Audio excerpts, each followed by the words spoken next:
Demikianlah diselesaikan langit dan bumi dan segala isinya. Ketika Allah pada hari ketujuh telah menyelesaikan pekerjaan yang dibuatnya itu, berhentilah ia pada hari ketujuh dari segala pekerjaan yang telah dibuatnya itu.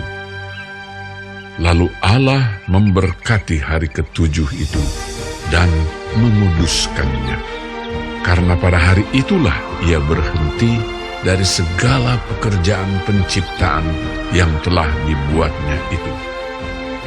Demikianlah riwayat langit dan bumi pada waktu diciptakan, ketika Tuhan Allah menjadikan bumi dan langit. Belum ada semak apapun di bumi, belum timbul tumbuh-tumbuhan apapun di padang, sebab Tuhan Allah belum menurunkan hujan ke bumi, dan belum ada orang untuk mengusahakan tanah itu. Tetapi ada kabut naik ke atas dari bumi dan membasahi seluruh permukaan bumi itu.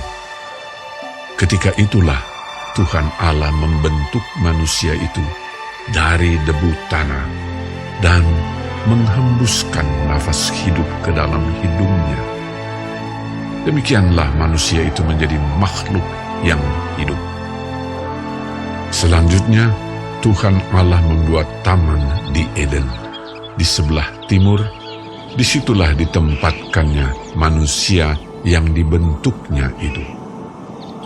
Lalu Tuhan Allah menumbuhkan berbagai-bagai pohon dari bumi, yang menarik dan yang baik untuk dimakan buahnya.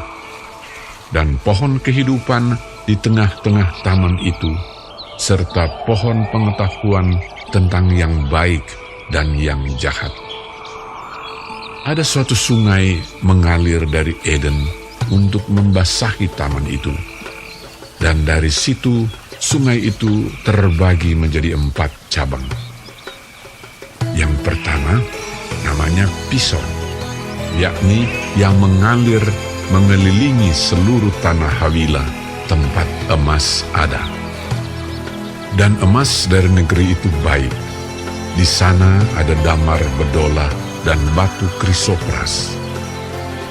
Nama sungai yang kedua ialah Gihon, yakni yang mengalir mengelilingi seluruh tanah Kush. Nama sungai yang ketiga ialah Tigris, yakni yang mengalir di sebelah timur Asyur. Dan sungai yang keempat ialah Efrat. Tuhan Allah mengambil manusia itu dan menempatkannya dalam Taman Eden untuk mengusahakan dan memelihara taman itu. Lalu Tuhan Allah memberi perintah ini kepada manusia. Semua pohon dalam taman ini boleh kau makan buahnya dengan bebas.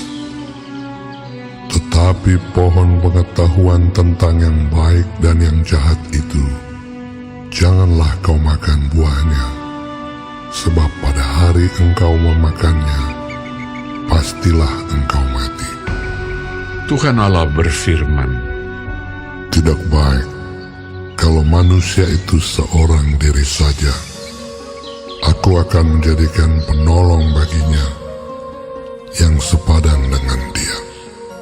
Lalu Tuhan Allah membentuk dari tanah segala binatang hutan dan segala burung di udara.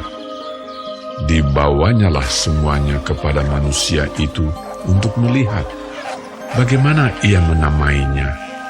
Dan seperti nama yang diberikan manusia itu kepada tiap-tiap makhluk yang hidup, demikianlah nanti nama makhluk itu.